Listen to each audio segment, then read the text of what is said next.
Yo, our favorite values in fantasy football. We're talking about it right now. It's Thursday, July 10th, and we've got a special guest joining us today. I'm Adam Azer with Jamey Eisenberg. No Dave, no Heath, no Dan. Everyone's out of town. Everyone's on vacation doing fun things that people usually do in July and August. And we're doing fun things too. We're talking fantasy football with Alfredo Brown of Football Guys. Follow him on X, or guess I'm saying X now, at Alfredo A. Brown. What's up, Alfredo? Welcome. Thanks for coming on. Yeah, man, it's great. It's really exciting to know that I was not option 1 or 2, probably 3, but I'm excited to be here. It's always fun to talk football in the middle of July. I feel like we're spinning our wheels, and then once we get to August, it's like, okay, this all really matters. But like the ADP's been moving a little bit. It's fun to find some values right now. I actually feel like it all matters right now. I feel like I feel so much pressure on these shows. I can't just say crazy things and be like, yeah, you know what, we'll reassess in 2 months. I feel like my opinions now are obviously they can change, but it's going to determine the fates of fantasy football for millions of people. Basically, it's how I'm feeling. Millions. Yeah. Jamey, what's up? I would just like Alfredo to know that when I knew he was coming on the show today, we did a mock draft yesterday with 3 other amazing analysts in the industry, but you were the first person that I asked to do the draft. So you were first in my mind to join our draft. Yeah, that's because this is alphabetical order, though. No, I usually send your invite last. Oh, yeah, true. What's this tweet all about, by the way? This X. You going on? Jamey's going on your show later? Yeah, actually, like right after this, we're gonna just chop it up a little bit, doing something a little different from like what I typically do with Football Guys. So instead of being like, give me your best sleepers or like players like that, we're just going to kind of break down like what goes into the thought process of fantasy football, like what shapes his decision making, everything from how you draft, how you start players, trades, waivers, everything, to make it something like a little more evergreen, something someone could look at like 5 years later and be like, this still makes sense. Jamey Eisenberg, he's pretty smart. All right, you can hear that on the Pretend GM podcast. I'm very tempted to click this button right now, but I won't do it. Okay. Let's get into the show here. Favorite values. We also have Ryan Wilson. We know you wouldn't follow. We have some news and news and notes. Gosh, come on now. Don't cough. Don't choke. I'm like 5 minutes into the show. And update on the FFT Open and other Draftathon stuff. But Alfredo Brown's number 1 top undisputed best ever can't be beat undefeated numero uno value in fantasy right now is who? No pressure. It's De'Von Achane right now. Running back for the Miami Dolphins. And I'm just really excited for the direction that this is going now. I hope that the ADP doesn't skyrocket too much after the whole Jaxon Smith deal here, but we should expect a much more prominent role for De'Von Achane this year without Raheem Mostert, without Jeff Wilson. I know we probably get a little bit more Jalen Wright. They draft Ollie Gordon. I was in love with Gordon coming out of Oklahoma State. The whole thing for me is just you look at the splits for Achane with Tua and without Tua. 11 games with Tua, 22.6 PPR points per game, averaging 6 receptions per game. He's an absolute PPR monster. In the games without Tua, it just crumbles down to 8.7 PPR points per game, only 2 receptions there. The thing for me is that I don't think we've still reached the ceiling yet with him. He's just playing 62% of the snaps last year. That was 19th amongst running backs in the NFL. And when the team basically was having just Tyreek and Waddle with Achane out there, no Jonnu Smith, we're looking at De'Von Achane getting a 22% target share. That would have been first amongst running backs. Alvin Kamara led everybody with a 19.6% target share. So this is something where I don't think we've seen the ceiling quite yet. Tua keeps talking about wanting to get the ball out faster and faster and faster, and he like already gets the ball out fastest in the NFL. So to me, that just still leads to more touches and more receptions for De'Von Achane. Most fantasy points per touch amongst running backs over the last 2 years. Wow. I love where he's going. If you can get him in the second round, more power to you. I don't think I want to wait for that. I'm going to go ahead and take him in the first round. I've got him at my 9th overall player. What would you say, Alfredo, if you found out someone took him 3rd overall? I'm sorry, 2nd overall. No, 3rd overall. 3rd overall. You know what? I wish I had the numbers in front of me, but I looked at this the other day, and De'Von Achane's numbers with Tua were better than Jahmyr Gibbs' numbers with David Montgomery on the field. So if people are willing to draft Jahmyr Gibbs at 2 or 3 overall, I think you need to be willing to draft De'Von Achane at 2 or 3 overall if you are really believing in him this year. So in our draft yesterday, Heath Cummings drafted Achane 3rd overall. Yeah, he Not that crazy. He loves Achane. He has Achane and Genty as top 5 players. Okay, 6 catches per game. You think he can repeat that? I'm thinking more like 4 with Tua. I mean, I don't see why not, unless there's some sort of big change in how they're distributing the targets here. Especially for me, what stands out is hearing Tua saying that he just wants to get the ball out faster. And it's like, dude, you already do that. Now you want to get the ball out faster. I don't think this offensive line has gotten any better. And even the guard tackle guy that they got in the second round, Jonah, I'm not going to try to pronounce the last name. He's a great run blocker. So that's going to help Achane on the ground. But Tua's still not going to have the best pass protection out here. So he's just going to continue to keep getting that ball out quick. Yeah. So Alfredo, by the way, is using his Football Guys ADP. In CBS ADP, Achane is going 11th. Football Guys ADP is going 15th. He's RB7. He's going after Derrick Henry Jr. and Brian Thomas Jr. Derrick Henry, not Jr. I don't think he's a junior. I don't think anybody's ever called that guy Junior. Yeah, Derrick Henry the 5th and Brian Thomas Jr. So De'Von Achane 15th overall. That's the value that Alfredo's going off of, and that's why he thinks Achane is one of the best values in fantasy. Did I say Henry 15th overall or Achane 15th overall? I stopped listening. Everything called him Junior.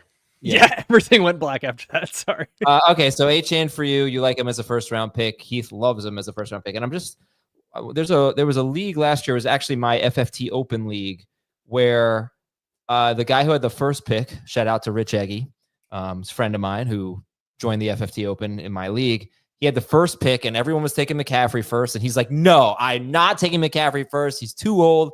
He's going to get hurt. So he went bold, and he, of course, much better pick. He took Breece Hall. But in rounds 2 and 3 at the 2-3 turn, he took Malik Neighbors and De'Von Achane. And both of those were sort of eyebrow raisers at the time. And I was like, wow, it's bold, but it might work out. And, unfortunately, Tua got hurt. But if not, those would have been just unbelievable picks. Anyway, Jamey, who's your number 1, top, undisputed, best ever, can't be beat, undefeated, numero uno value in fantasy? What do you got? I guess I'm trying to think of someone we haven't spoken about recently. Maybe Tyreek Hill? No. I'll go back to what we've been talking about this week and say Calvin Ridley. It's just such a big opportunity for him. And we kind of glossed over it. We just kind of said, oh, he's great value in the spot that he is. So in CBS's ADP, Alfredo, he's like in the 90s. I think just given the opportunity for better quarterback play, and Cam Ward should be a better quarterback than what we saw from Will Levis last year. I don't think that's a big surprise. But when he had games with Mason Rudolph, he was basically 2 points per game better. And hopefully that's going to be the case. That'll be in that 14, 15 point range as opposed to the 12, 13 point range that he was living in with Levis once DeAndre Hopkins was traded. So the receiving core is going to be interesting. We'll see what Tyler Lockett does. We'll see what the 2 rookies, have to offer. Maybe some more tight end play with, Gunnar Helm joining Chigo Okonkwo. But I do think, just better quarterback play is going to help Calvin Ridley across the board. So if he's going to stay in the range that he is on our site, based on the ADP of the limited drafts that we have so far, that's a steal. I think he'll probably creep up a round or 2, but even that range is worth the risk because you could still be getting a top 25-ish caliber wide receiver. He's not going to be a top 15 kind of guy unless, touchdowns dramatically increase. But I think, 15 points per game for a guy that you could get 70th overall, maybe, somewhere in that range. We have somebody in the chat saying 50, 60s everywhere else. Okay, so 60. Well, he's 63rd. Calvin Ridley is 63rd as wide receiver 31 in Football Guys, but he's one of these guys where Football Guys has really great ADP. It shows ADP from different sources. I guess we don't have enough CBS or ESPN yet, but he's all over the place. He's as high as 56th. He's as low as 110th. So Calvin Ridley could end up being great value, but when's the earliest you'd consider taking Ridley? So round versus receiver number, I think wide receiver 31 is about the range where we start to, consider him. If that's in round 5, I'm probably passing. Okay. I also like to say that, in his last 11 games, that was after DeAndre Hopkins got traded, Calvin Ridley was on pace for 130 targets and almost 1,300 yards.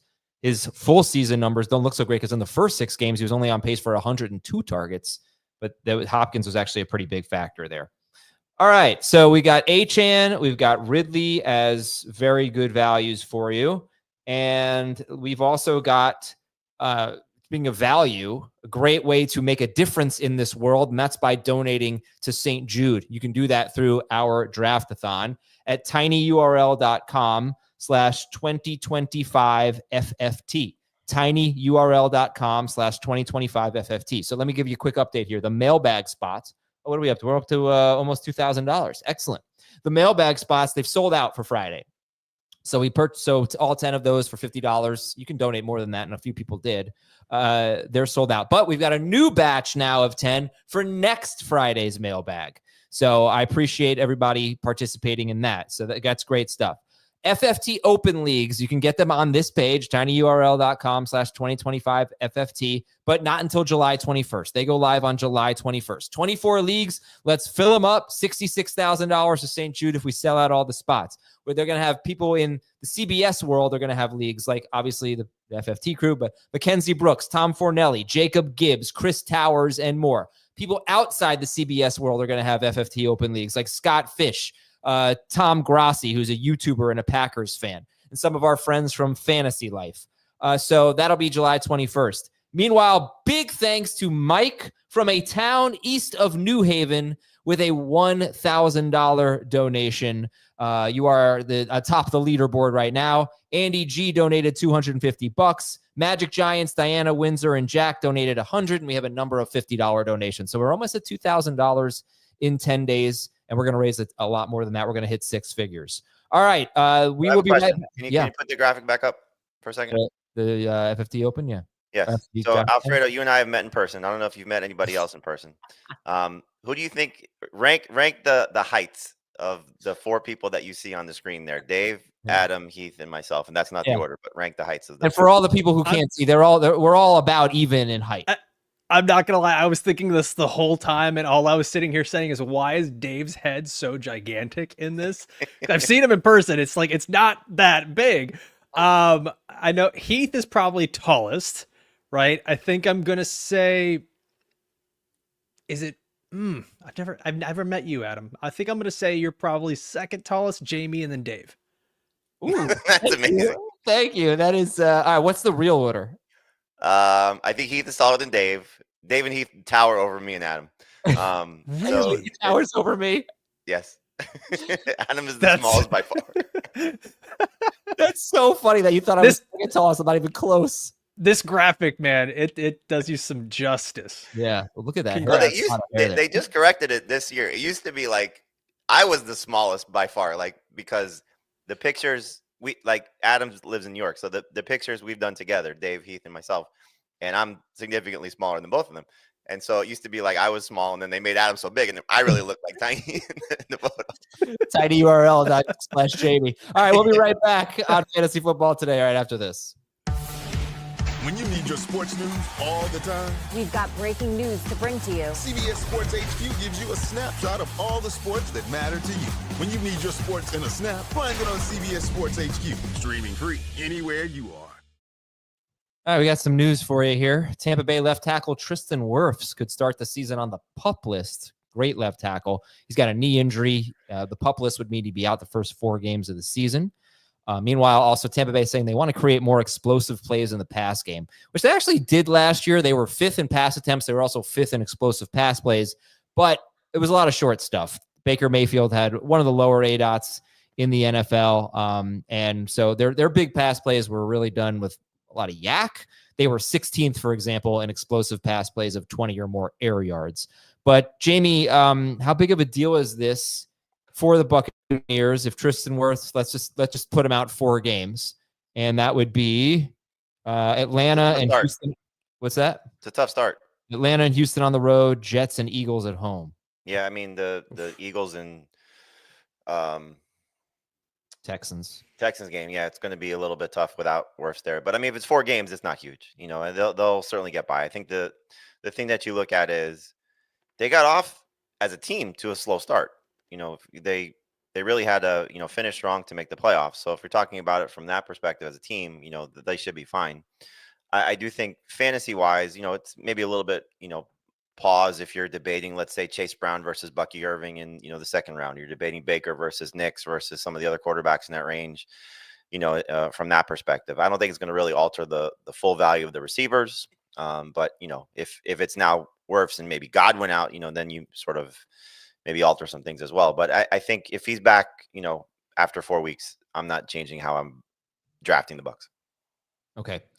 And they did play one game last year without Tristan Wirfs. They played a high school team from New Jersey that wears blue, and they beat them 30-7 and averaged 7.3 yards per play.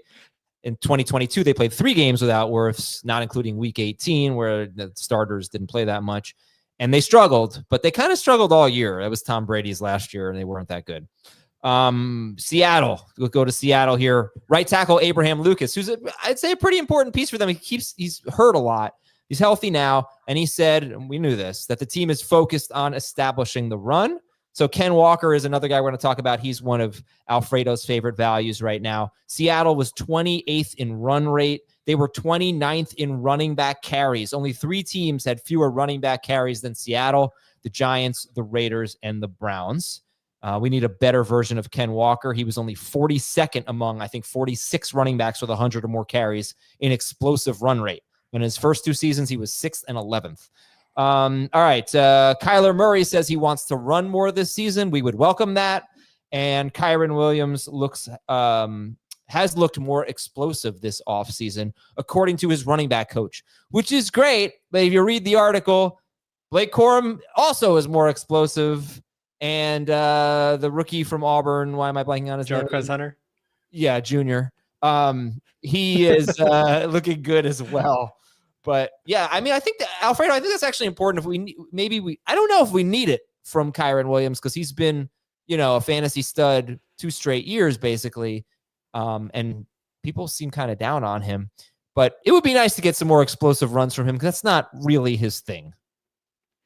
Yeah, I mean, we're gonna, prepare yourself, because we're gonna get like a month of propaganda about players that X player looks amazing. A lot of it is going to be rookies that nobody has ever seen in training camp before and how great they're going to be. And like you mentioned, Jarquez Hunter, and that's something that, like, especially with Kyren Williams, we did this last year where everyone was really worried about Blake Corum, and then now this year everyone's worried about Jarquez Hunter.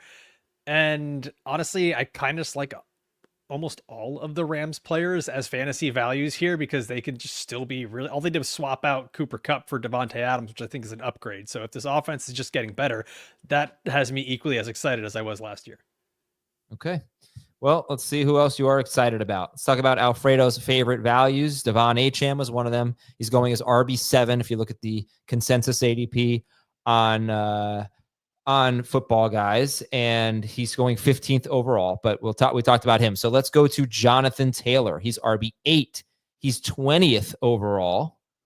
I guess I would just say I actually don't think this is great value. I feel like this is where he should go, maybe even later.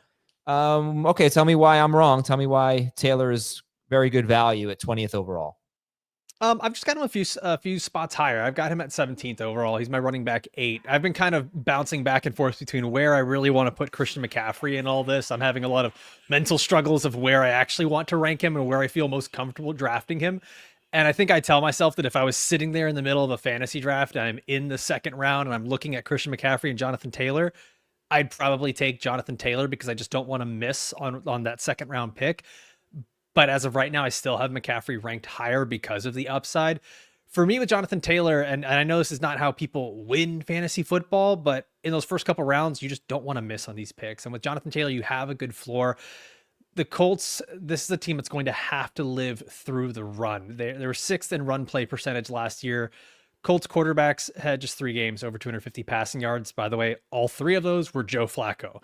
Now you have Daniel Jones, who averages 211 passing yards for his career. Anthony Richardson is like just so much worse at 159 passing yards per game in his career.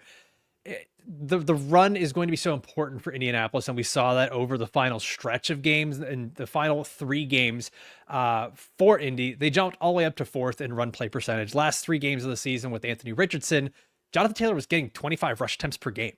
So I know there's being like a lot made out of the competition of who's going to win and who's going to be the starting quarterback and how it affects them. both of these quarterbacks run plenty. Neither of them pass very well. If anything, the offense might be better with Daniel Jones, which is very weird to say, but Jonathon Taylor is still going to get his volume. 25 rush attempts per game in those final 3 games with Richardson. He had the big blow-up game against Tennessee, 200-plus yards and 3 touchdowns. We've seen Daniel Jones be able to make a running back relevant in fantasy football with Saquon Barkley, and we saw a little bit of that when people were getting excited about Devin Singletary early in the year last year. There's just not a lot of competition on the depth chart. Even though I like Khalil Herbert, he's strictly a backup. DJ Giddens is a guy that they drafted who I don't think is going to be taking any time from Jonathon Taylor. I know the big concerns for everyone, and for me, is the offensive line took a hit, and ankle injuries have become a thing for Taylor. But in the years where he's healthy, he's just a top 7 running back in points per game every single year. So I see him as a value. If I'm looking at him towards the end of the second round where he's going 20th overall, I'm going to hit that button every single time. Okay. I'm going to give you mentioned his last 3 games with Anthony Richardson. I'm just going to give you a 17-game pace from his last 3 games overall. And tell me if you think tell me if you think he goes over or under this. 538 carries, 2,947 yards, and 34 touchdowns. I'll take the over. Okay. Very bold, very bold. Jamey, do you think Jonathon Taylor is safe?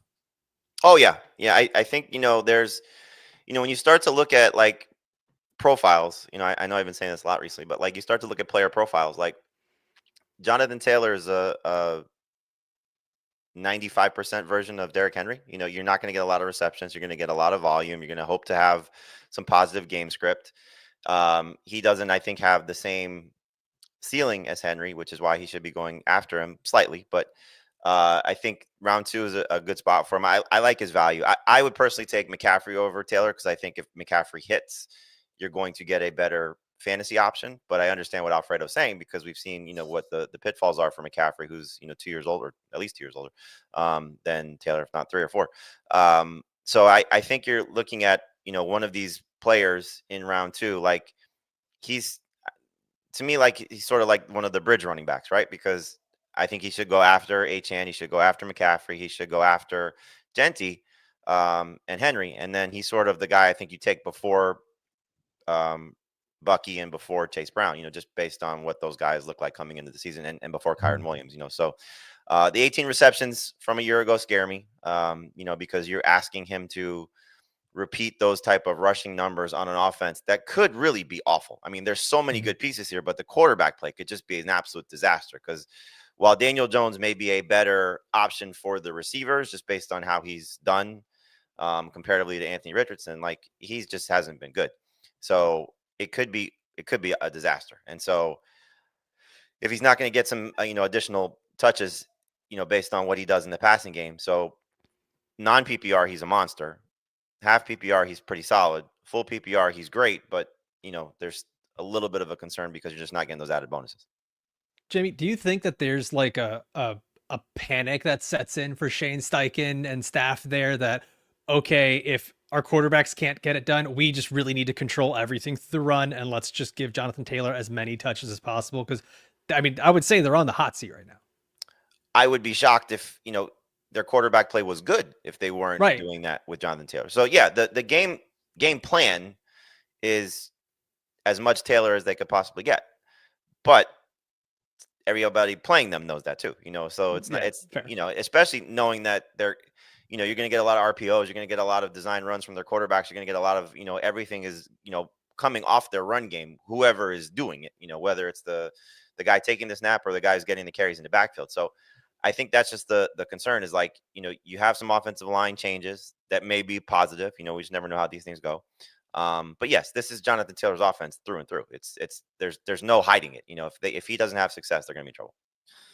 Well, you mentioned him as a bridge running back after Derrick Henry, Achane, and Genty and whatnot, before Chase Brown, Bucky Irving. You also mentioned Kyren Williams. But looking at the last 2 years, I don't really think it's an easy call. Fantasy drafters are making it an easy call to take Jonathon Taylor over Kyren Williams. I think maybe there's some concern about Kyren having competition. I think we all think that Jonathon Taylor's a better player, a more talented player than Kyren Williams. Not to knock Kyren, but Taylor's pretty damn great. There's another guy you didn't mention, and that's Josh Jacobs. I don't think you said him. Oh, yeah, I'm sorry. Jacobs, for me, is right there, too. Jacobs versus Taylor is tough. So Jacobs and Kyren are also on this list for Alfredo of values he likes. So you have Taylor at RB8 and Jacobs at RB10, 22nd overall, Kyren Williams at RB12, 30th overall. You like those values, but if we can just rank those three guys, and I think the one thing that really jumps out looking at this big group of Taylor, Jacobs, Kyren, plus Bucky Irving and Chase Brown, I think you'd have to say objectively the Colts come into the season looking like they have the worst offense of those five teams. Most people, I think, would agree with that, right? We're talking Green Bay, Cincinnati, Tampa Bay, Rams, and the Colts. So there is that. He also might have the fewest receptions of these five in Jonathon Taylor. But just to loop in the three that you like, Alfredo, at their values: Taylor at 20 overall, Jacobs 22nd overall, Kyren 30th overall. How would you rank them? Exactly like that. It would be Taylor, Jacobs, Williams. And the reason I just keep giving that edge to Jonathon Taylor is his team is going to rely on him more than I think any of these other guys. The Rams can be a passing offense. I think the Packers want to be more of a passing offense. The Colts don't really have a choice. They have to lean on Jonathon Taylor. And I think out of all three of these guys, Taylor's the most talented. Not by much over Jacobs, but I do think he's the most talented. And Jamey, how about you? Taylor, Jacobs, Kyren? Jacobs, Taylor, Kyren. What is it you think that is scaring people off of Kyren Williams is going 30th overall in the Football Guys ADP? Alfredo? I think it's just a lot of people holding on to where he got drafted, his size, his speed numbers, which is like a weird thing that people are still holding on to. But then there's enough, I think, sharp people in the industry that are saying, well, the Rams drafted a running back last year in the mid rounds, and they draft the running back again here in the mid rounds. But this is also something that Sean McVay just does every single year. And the fact that they're even considering giving Kyren Williams a contract extension should quell any concerns that this is their guy. So I'm not sure why people are getting scared of Kyren Williams. I think a lot of it just has to do with the Blake Corum and Jarquez Hunter of it all. Well, a contract extension would probably help his value if it happens, right? Yeah. I think it would quell those fears. I got to say 30th overall for Kyren, just I don't know why it's come to this.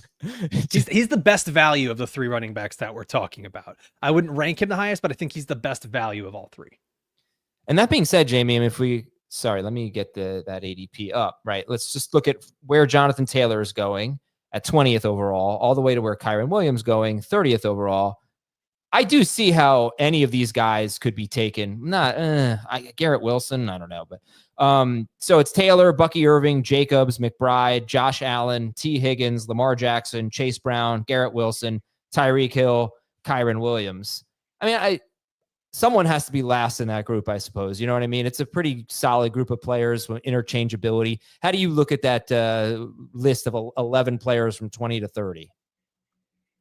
I think just it comes down to probably how you started your team and how much you feel about taking a quarterback or one of the two tight ends. I'm assuming Brock Bowers is in the first. He's ahead of that, 17 picks. Mm-hmm. So it just comes down to how much you want to take one of those different positions as opposed to taking another running back there. So if you're taking the quarterbacks and the tight ends out, then he's going to be a second round pick. And look, he's in the mix with these guys. I think anybody that's devaluing him is devaluing him because of some of these other players, not necessarily devaluing him because of the position that he plays. So Alfredo's right. There are people I think they're just really, really concerned about Kyren Williams, and they made the mistake probably last year as well and said, oh, he's a punt returner, and they brought in Blake Corum and all these things that sort of, the narrative that we may have made a mistake on, and he comes back and has a solid season. I think the concern is, first off, when you keep hearing wanting more explosive plays, he just doesn't give you them. And so does McVay and do the Rams want that? And so does he just lose a percentage of touches? And does that sort of knock him behind Bucky Irving and behind Chase Brown and, the guys that he's going to be in the conversation with, Jacobs and Taylor as well? The other part of it is I'm concerned about Alaric Jackson. If these blood clots are a problem and they don't have one of their key offensive linemen there, we saw what this Rams offense was. 2021, they were amazing. 2022, the offensive line started to break down, and Matthew Stafford was a mess, and everything sort of just fell apart. Sean McVay and Les Snead have done a great job of putting this team together in a variety of ways, and the offensive line has been such a key part of it. And so if there's some sort of shift, it's just, again, you're nitpicking between some pretty elite talent at that position. So I think he's a second round pick, whether it's back end of round 2. If you want to say early third round pick, look, you're getting a great value if you're getting him 30th overall. There's no question about it. Okay, so last thing I want to say about Kyren is he went from, I want to say 5 yards per carry in 2023 to 4.1 yards per carry in 2024. And his schedule was a lot harder. He had a very easy schedule in 2023. The first 3 games of the year for him are the Texans, the Titans, and the Eagles. And those are 3 teams that typically have really good run defenses. I know the Eagles lost Milton Williams, but they got a lot on the D-line. Texans were 3rd best in yards per carry allowed to running backs last year. Eagles were, I think, 5th best. Titans were kind of middle of the pack, but usually when Jeffrey Simmons is healthy, they're really, really good there. So you don't want him, when they've got 2 mid-round picks as competition, you don't want him to get off to a bad start, Kyren Williams. And that is kind of a tough schedule, at least to start things off. Okay, let's talk about Trey McBride. He's going 23rd overall, whereas Brock Bowers is going 16th overall. So who's your number 1 tight end, and why did you put Trey McBride on this list of your favorite values? Trey McBride is my top tight end, and it's a lot of it just has to do with, well, he averaged more targets, more catches, more yards per game. He led all tight ends in targets per route run. Trey McBride was just good at everything. The only thing he wasn't good at was getting touchdowns. And that's the thing. Like, he still commands a target share. He was the only tight end with a 25% target share in the league. He's been good after the catch, kind of like a young George Kittle. Like, this is something he was good at coming out of Colorado State. And then last year, he leads all tight ends in red zone targets. He has 34 red zone targets, but then only 2 touchdowns. So you have to imagine there is going to be some regression to the mean there, where we're going to see something positive happen for Trey McBride. I know you mentioned earlier, Kyler Murray says he wants to run the ball more. I feel like he kind of flip-flops on that every other year. Like, some years he says he wants to run more. Other years he's like, I want to pass more. And then it's just, we really don't see it. I would hate to be the one that misses out on Trey McBride being the game changer for my fantasy team, because I just didn't notice that the touchdowns weren't there despite all of the red zone targets. Like, every single other metric is there for him, and he passes the eye test every single time. Brock Bowers going that high in drafts, I don't think he's obviously a great player. I don't think he's enough of a differentiator for you at the tight end position to justify taking him that early, the way Travis Kelce was years ago, where you're taking him in the 1st round almost. So Trey McBride going, I mean, on that 2-3 turn, if I can get him in round 3 as my tight end 1 overall, I love that. So Bowers is going 16th, as I mentioned, and McBride is going 23rd. Would you take McBride 16th, or do you think that's even too rich for him?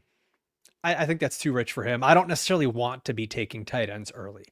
I just think that Trey McBride is a value at tight end because he's going as the 2nd tight end, despite, I think, really being the number 1 tight end here. And he's going so many spots after Bowers that just instantly makes him a value. But I'm probably targeting later tight ends if I can. Okay.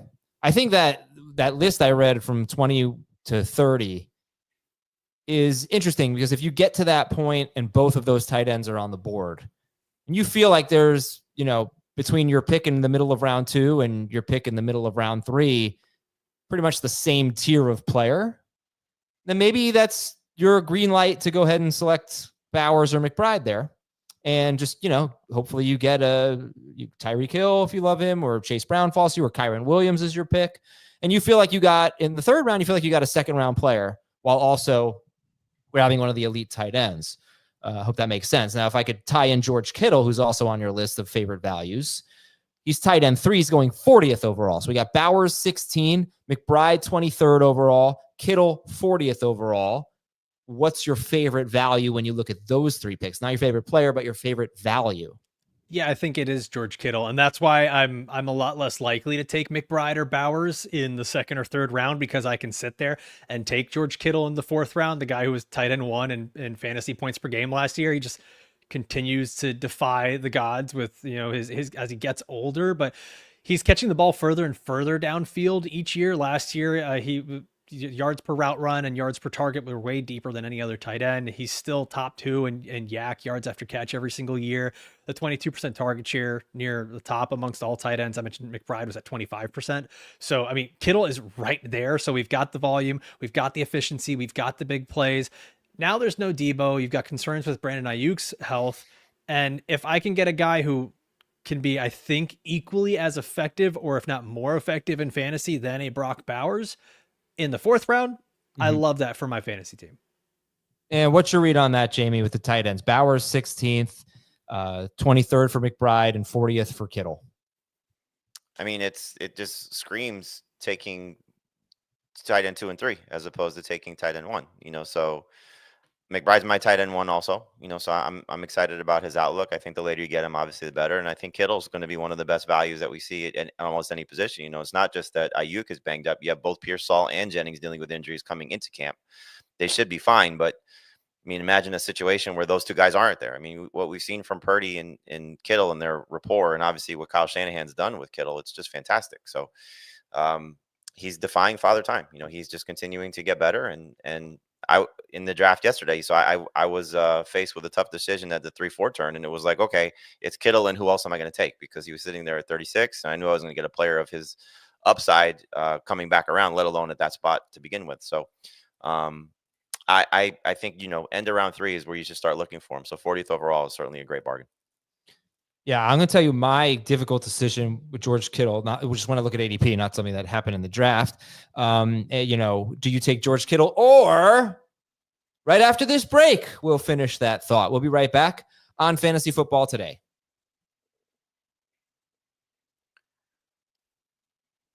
All right, so George Kittle going as tight end 3, 40th overall. Right after him, you've got Joe Burrow and Jalen Hurts. So you come up in the 4th round of a 12-team league, and you have to decide, am I getting a top 3 tight end or top 5 quarterback? And I think it's a tough call. So, Alfredo, which way would you lean? Would you go with Kittle, or would you go with Burrow or Hurts to grab one of the top 5 quarterbacks? Because at this point, Allen, Jackson, and Daniels are off the board. I'm going Kittle, and for me, it's not a tough call. I just want to go with a premier tight end like that. Quarterback has become so flat because there are more and more running quarterbacks every single year, and people are drafting Drake May as like quarterback 13 right now, and he's got the same rushing upside as a guy that's a top 5 quarterback. And last year we saw it where late round quarterback is still very much a thing. I believe it was like 9 or 8 out of the top 12 players were all drafted outside of round 9. So they late round quarterback was just such a thing. And not all of them needed to be rushing quarterbacks. So if you're finding those later round guys that can run, the Justin Fields, the Drake Mays, Caleb Williams pops off, something like that, I think you're finding great value there. I don't know that, very similar to how I said with Bowers, I don't know that Joe Burrow is giving you that differentiator that you need at the quarterback position. I think he is in 6-point per passing touchdown leagues, because usually he's up to close to 28 points per game or so when Higgins and Chase are healthy. 4-point per passing touchdown. I think you could also make the case because he's going to, he's the favorite to lead the NFL in passing yards, but it's an easier case to make in 6-point per passing touchdown leagues. Jamey, which way, I don't even have to ask, I know, but which way do you go, Jamey? Kittle or Burrow or Hurts? Yeah, I would go Kittle. I think for everything Alfredo said, you're getting, the opportunity to get quarterbacks that are still going to produce at a high enough level. You probably could still find a tight end that performs like Kittle, but it's a little bit more challenging. So I'd rather have that positional advantage at that spot as opposed to taking, let's say, one of those quarterbacks, which should be great. But, we saw Hurts finish as QB7 last year. He wasn't, up to even where he was expected to perform when he was one of the top 3 quarterbacks. So there's going to be guys that'll perform close to that level. Whereas again, if you get, Kittle performing like he was a year ago, you're going to get, top 3 player at that spot.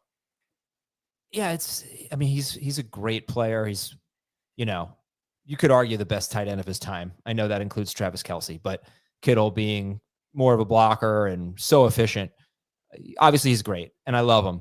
But I just want to point out, I think he's 32. He's going to be 32 in October, and he scored last year 15.8 points per game in PPR. That's his most in 5 seasons. He looked like a player on the decline, because if you look at his points per game in his last 5 seasons, 15.6, 14.3, 13.5, 12.7. This is why I was nervous about Kittle. And then he bounced back up to 15.8. Ayuk got hurt. Debo was a shell of himself. And Christian McCaffrey played 3.5 games. He only played 1 game. Kittle played only 1 game all year with a healthy McCaffrey and a healthy Brock Purdy. And he had 4 targets. he scored 14.7 fantasy points, 3 catches, 57 yards, and a touchdown. McCaffrey had 7 targets in that game. Obviously, I think he's going to average more than 4 targets. But don't you think this is sort of baked into his ADP? Because if you were saying right now you're getting the same points per game, you're drafting him where Bowers and McBride are going. I think people expect more from Bowers and McBride, honestly. If you expect 15.5 points per game, they were all around 15.5 points per game. That is nothing close to what Travis Kelce used to average in his prime. And I don't think you should take any of those guys in the second round. You correct me if I'm wrong, if either of you disagree. But if you're expecting what they did last year, about 15.5 PPR fantasy points per game, you should be looking at them in round 3 or 4. Round 2, I think you're hoping for 17, 18 points per game. And you're just looking at the totals for McBride and Bowers and going, they're going to basically do this while scoring more touchdowns. I think that's the theory behind taking them in the second round. So I don't necessarily think Kittle is discounted, especially when you consider he's 32 years old and those other 2 guys are in their prime. But I also think if you just talk about the difference between last year and the years before, it's just a different receiving core now, as you already mentioned. I mean, it's not Deebo Samuel and Brandon Ayuk. It's not Jimmy Garoppolo. It's hopefully, the best quarterback he's played with, and he might lead the team in targets. So that's my take on it. Alfredo? Yeah, I mean, you mentioned it's the bounce back last year. Well, I mean, it's kind of the same offense running it back. The only big difference here is going to be Christian McCaffrey, but it's not like their running backs weren't catching passes out of the backfield. It's not like Jawan Jennings wasn't getting peppered with targets in certain games. Ricky Pearsall became a thing. I think there's also like there is an intangible thing, which I know is so hard to quantify on a podcast like this, but there is an intangible thing that just Brock Purdy does like George Kittle, and he does target him pretty comfortably. The quarterback rating does tend to be higher when he's targeting George Kittle. As Brock Purdy finds himself in trouble, that's the quick release valve for him. And that Niners offensive line, that was something that was being talked about a lot in the draft, that they needed to go out and get more offensive linemen. And I don't know that I have a whole bunch of faith in this team being as good of an offense as they've been in the past, but I think that's just going to make Brock Purdy rely on Kittle even more. Last question. Do you think any one of this trio is clearly safer of Kittle, Burrow, and Hurts? Kittle, Burrow, and Hurts. It's tough because they're all different positions, right? If I have to go with safer, like you mentioned, 6 point per passing touchdowns leagues, it's Burrow. If it's a 4 point per passing touchdown league, it's Hurts. But at quarterback, I don't want safe. At quarterback, I want someone that just changes the outlook for me. That is a big differentiator between all the other guys I can draft there. But they are. I mean, those 2 guys are, no? You already said you're not sure about Burrow, but you can't. Hurts, I mean, I think. I mean, it's a harder decision for me in case you all haven't figured it out, because I think we're getting similar value with guys like Bo Nix, who was also running the ball a ton. I'm not a huge Bo Nix believer, but there's just enough quarterbacks that are running now and getting touches at the goal line that the Jalen Hurts thing, it's not as appealing to me in drafts. I guess the question, Adam, would be would you rather have, let's say, Kittle and I don't want to just say a running quarter like Fields, would you rather have Kittle and Dak Prescott or Kittle and Nix versus Burrow and... Yeah. I know where you're going. The answer to this is always going to be Kittle and the quarterback. So then you shouldn't have a tough choice. No, but I do think that Burrow and Hurts are a lot safer than George Kittle. And for me personally, it might come down to, forget it. Look, there's a reason why these guys are averaging, Burrow was second in points per game at his position, and Hurts is, going to give you 700 rushing yards and 13 touchdowns. That's what he's given you, each of the last 3 years, if I'm correct. So you know what you're getting from those guys. That's why they're top 5 quarterbacks. But I think there's an easier path to somebody else or a couple of other players at that position getting to that level. Not maybe Burrow's level, but to Hurts' level, where there's not a lot of guys that are going to get to Kittle's level. I guess if Joe Burrow does what he did last year and George Kittle does what he did last year, I think Burrow is a more valuable player. It's fair. I mean, they were both great. They were both top 3 at their position. Yeah, they were. All right, let's talk about the last 3 here. Jaxon Smith-Njigba, he's going as wide receiver 15. He's 31st overall after Garrett Wilson, Tyreek Hill, and Kyren Williams. JSN is one of your early favorite values. Yeah, he's one of these guys that, especially a wide receiver, I think obviously the thing you always want to target is volume as best as you can. Last year, JSN 8th in receptions, 12th in targets. Wide receiver 8.5 PPR scoring. I think it's a little bit higher in PPR formats as well. But he did all this with DK Metcalf and Tyler Lockett on the roster. Not that Tyler Lockett was all that great, but both those guys are gone now. JSN is the clear number one. There's this guaranteed volume that's built in, and not that he's this like brilliant offensive mind, but I'm somewhat excited for Clint Kubiak coming in. I think there's a lot of narrative that the Seahawks want to run the ball a lot more, and maybe that's what they're saying. But when you go back and look at Clint Kubiak, he has always been a very balanced play caller with like a 45-55 split in favor of passing. So it's not something where he's going to be in the middle of the field in both of these. So with this guaranteed volume for JSN, what I like most with Clint Kubiak is that he likes to move his receivers around a lot more, get JSN out of the slot instead of making him just this static guy. I think that's going to be Cooper Kupp, who's going to be in the slot a lot or a little more static. JSN's going to be the guy that's being moved a lot in play action, in pre-snap motion. That was something that Kubiak did a lot. That was something that Darnold thrived with as well, is getting guys in motion, hitting the play action deep passes, hitting the intermediate part of the field. That's something he was good at in Kevin O'Connell's offense. Kubiak and O'Connell come from that same Shanahan coaching tree, so there's a familiarity there. So I think that's why they go out and they get a Sam Darnold to try to put him in an ecosystem where he's comfortable.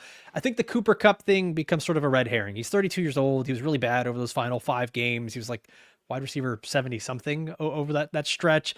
He's missed 18 games over the last 3 seasons. It's just, he does not worry me whatsoever. And then when I look further at the depth chart, there's just nothing else really behind him. I mean, there's excitement for Elijah Arroyo to do something cool, but after that, it's like Marquez Valdes-Scantling and rookie Torrey Horton and Jake Bobo. It's really, if this offense is going to have any semblance of success through the air, it's going to have to be through Jaxon Smith-Njigba. Okay.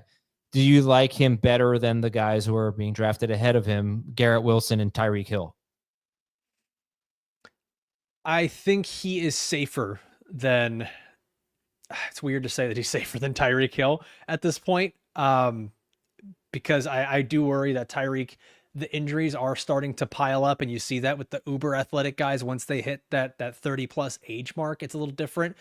Garrett Wilson, we've kind of seen what he is, and it's not because of him. It's just because we've seen him get the volume, and we've seen kind of where it maxes out. Could Justin Fields be the best quarterback he's had in his career? Yeah, but that's also what's concerning. If Sam Darnold even gives you kind of what he did last year in Minnesota, and JSN continues that volume and gets even better volume, I think I like JSN the best out of all those 3 guys. Why don't we stick with the Seahawks? We have 2 more players, Rashee Rice and Ken Walker. Let's go to Ken Walker. He's RB 17. He's going 46th overall after DJ Moore, after Omarion Hampton, and after Alvin Kamara, just after Kamara. So RB 17 for Ken Walker, 46. Man, that would be awesome. In fact, he's a guy, if you take a look, if you're watching, see his ADP on all of these sites. He's not a top 39. He's 40th. That's 40th or lower. 40th or between 40 and 50 something.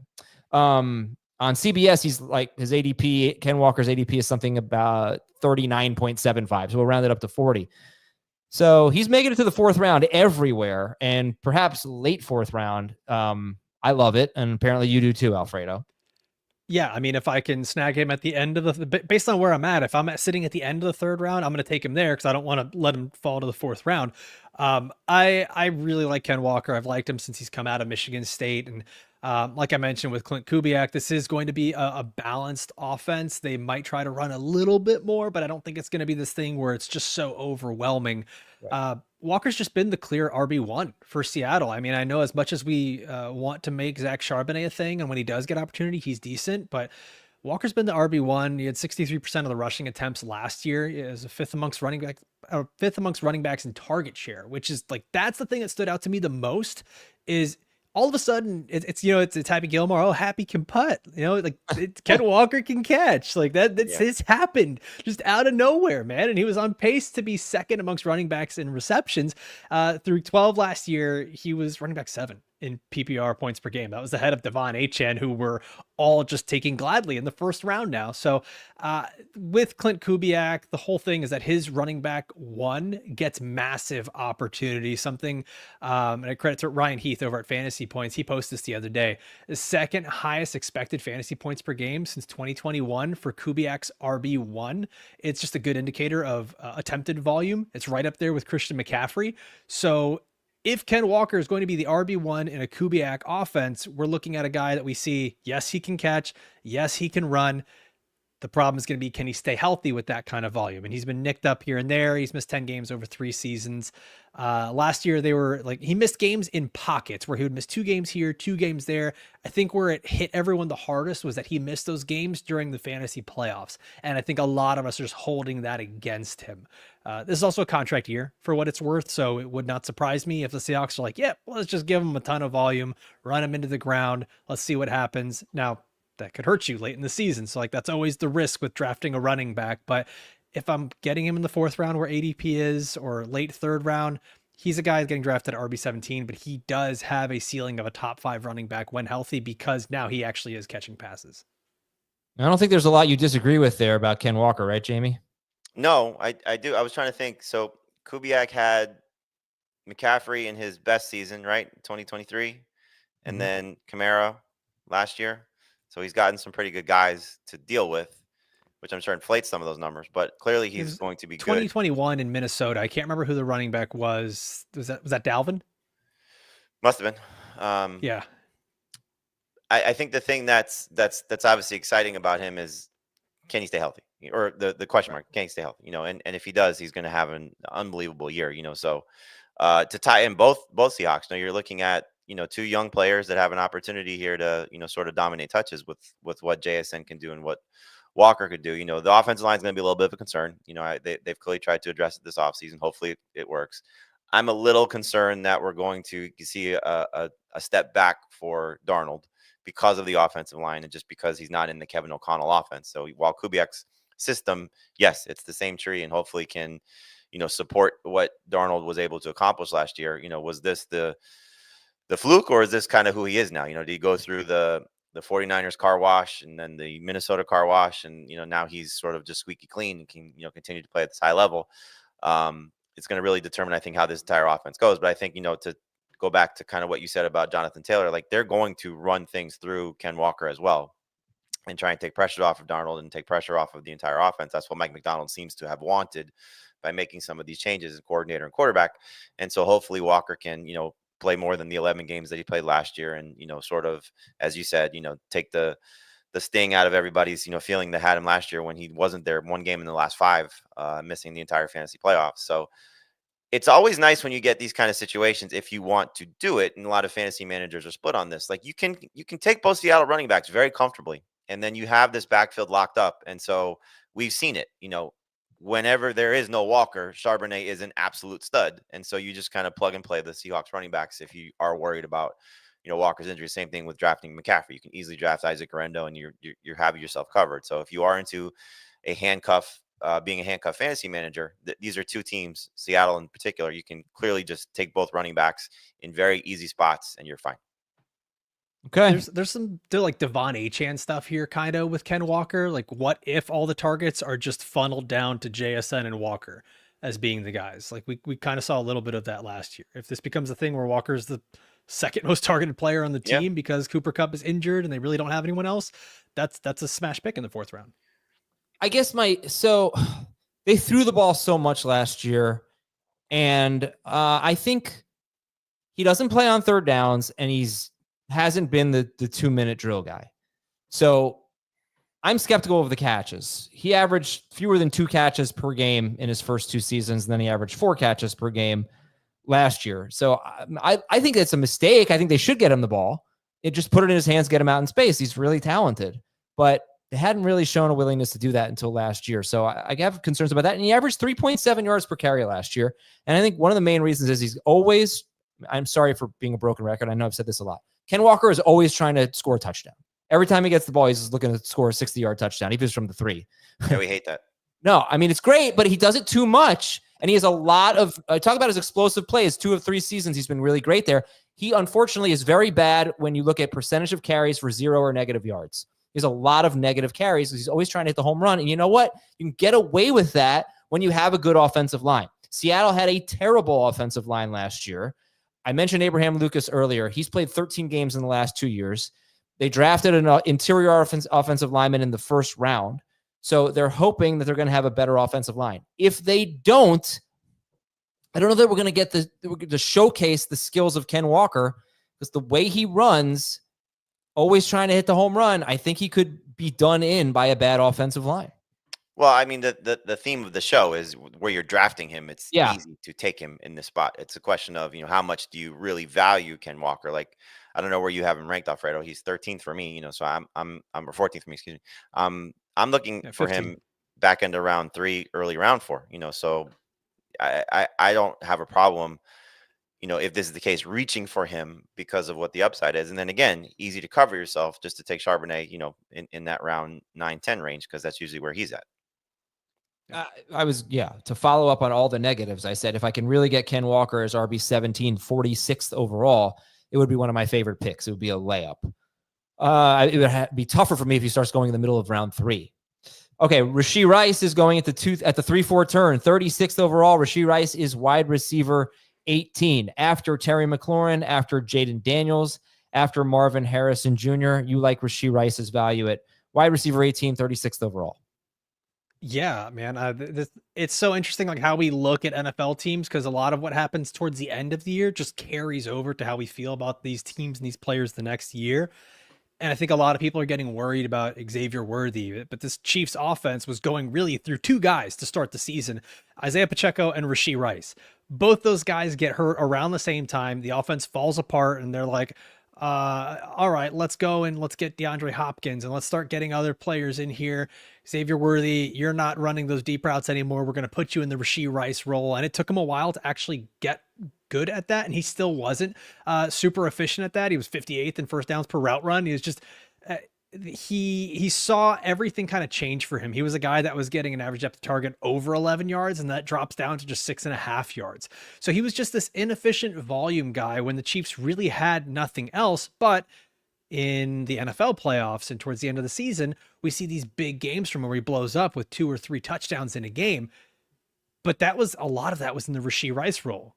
Guess who's good at the Rashee Rice role? Rashee Rice, and he's back. So it's just, he was the wide receiver 2 overall in points per game across those first 3 weeks, which I know is a super small sample size, but it's not like we haven't seen him be productive before.